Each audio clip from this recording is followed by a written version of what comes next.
Livro. Pode falar, Senhor. Estou ouvindo. Capítulo 20. Aprender a conhecê-lo melhor. Era primavera e estávamos em Kona. Fazia já algumas semanas que os tratores estavam rodando pela propriedade. Para a alegria de David, já com 12 anos. Arrancando pedras, nivelando o terreno para a construção dos primeiros prédios da Universidade Cristã do Pacífico e Ásia. Muita coisa havia acontecido nos 8 meses que tinham se passado desde que recebêramos oficialmente o navio em Los Angeles. O Anastasias já partira para o Pacífico Sul, dando atendimento aos necessitados. Nosso princípio de multiplicação estava operando poderosamente. Cada um dos missionários da Jocum era um multiplicador em potencial também.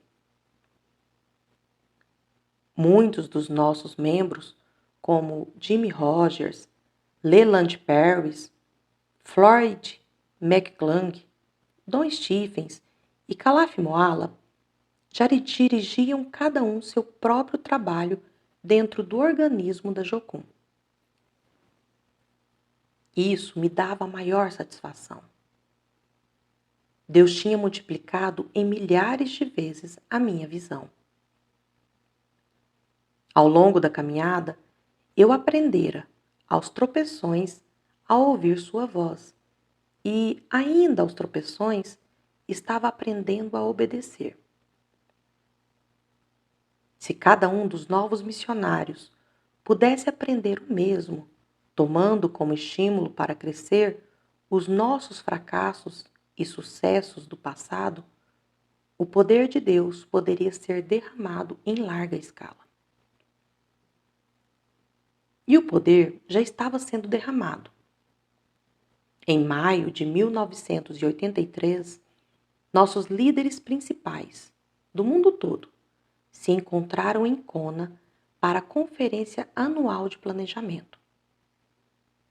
Reunidos numa das salas, estavam alguns dos meus mais caros amigos e camaradas. E cada um, por sua vez, pôs-se a dar testemunho do que Deus estava realizando no seu setor de trabalho. Assim, ficamos sabendo que, no ritmo de então, ao final do ano, os missionários da Jocum já estariam trabalhando em 193 dos 223 países do mundo. Naquele ano, estaríamos enviando pelo menos 15 mil missionários, voluntários, por curtos períodos de trabalho para diversos lugares. No final do ano, teríamos cerca de 3.800 obreiros de tempo integral. Um quarto deles seria do terceiro mundo. E teríamos 113 bases permanentes e 70 escolas em 40 países. Já tínhamos um navio que podia ir aos lugares onde houvesse necessitados, carregado de suprimentos para o socorro a eles. Além do trabalho do navio, estamos socorrendo as vítimas das guerras e da pobreza em 12 países, nos 5 continentes. Somente na Tailândia, os jovens missionários da Jocum estavam lecionando diariamente para 700 crianças refugiadas. No ano de 1982, havíamos enviado roupas para 30 mil refugiados. Em um ano, 1.000 evangelistas jovens de 30 países haviam sido enviados à União Soviética. Em Hollywood, nossos voluntários da Jocum estavam recebendo por mês 2.000 chamados de jovens fugidos de casa, muitos dos quais garotos e mocinhas adolescentes prostituídos.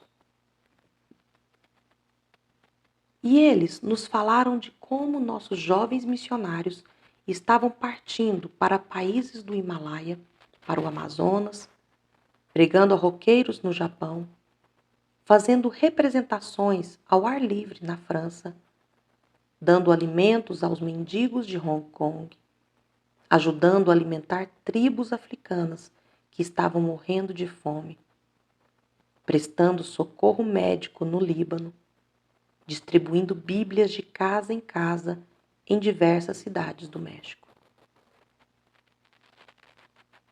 Enquanto meus amigos falavam do trabalho que suas equipes estavam realizando em cada uma daquelas áreas, senti minha vibração crescer como crescem as ondas.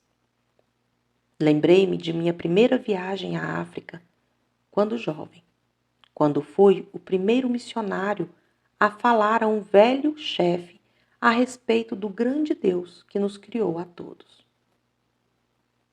Mas lembrei-me também de que, quando o avião partira do lugar, avistei filetes de fumaça que subiam para o alto, a fumaça de 1000 fogueiras. Lembrei-me de que ficara espantado com a enormidade da ordem de Deus. Ide por todo o mundo e pregai o Evangelho a toda criatura. E, no entanto, a fumaça daquelas aldeias africanas nada é diante das multidões que habitam a Ásia, onde em apenas um conjunto de prédios de apartamentos podem morar até 40.000 pessoas, e onde se encontram 60% da população da Terra, dos quais muito poucos já ouviram falar de Jesus Cristo. Estamos enviando 15.000 missionários por ano, mas esses constituem apenas uma fração do que é necessário. Se cada um desses missionários pregasse a 100 pessoas, isso somaria somente 1,5 milhão de indivíduos, dentre os 4 bilhões de habitantes da Terra. Os trabalhadores ainda são poucos, muito poucos. Só Deus é suficientemente grande para cumprir a visão das ondas de jovens e fazer com que cada pessoa da Terra receba uma mensagem pessoal do seu amor por ela. Na última noite da conferência de planejamento, fomos ao local onde seria instalada a universidade, para realizarmos um culto de dedicação do terreno, tropeçando sobre os torrões da terra revolvida que estava sendo nivelada pelos tratores. Colocamo-nos em círculo no ponto onde seria a Praça das Nações. Ao fundo, o sol estava se pondo nas águas azuis do Pacífico. Olhei para as bandeiras que estavam ali, representando algumas das nações onde temos trabalho. E ao vê-las drapejar contra o fundo de um céu azul cobalto que já se escurecia, avistei também as ondas de jovens saindo aos campos. Inicialmente, eu sonhara em enviarmos 1000 missionários. Mas, àquela altura, eu já pensava em centenas de milhares partindo para os campos, até que todos os continentes estivessem cobertos de pessoas pregando ao povo a mensagem dupla do Evangelho. Amar a Deus de todo o coração e ao próximo como a si mesmo. Era o dia 17 de dezembro de 1983, um sábado de manhã. E enquanto o sol surgia por detrás dos morros do Havaí, a última e simbólica confirmação de toda a nossa história estava para acontecer. Eu e Darlene, Karen e Davi, mamãe e papai e os pais de minha esposa, estávamos entre as 2.000 pessoas que ali se achavam olhando ansiosamente para o mar. Criancinhas pequenas empoleiravam-se sobre os ombros dos pais. Então, lentamente, um navio branco despontou na linha do horizonte.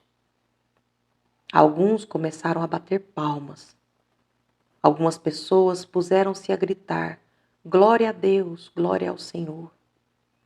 A melodia de um hino havaiano estava sendo entoada, enquanto outros, numa canoa a remo, iam ao encontro dele.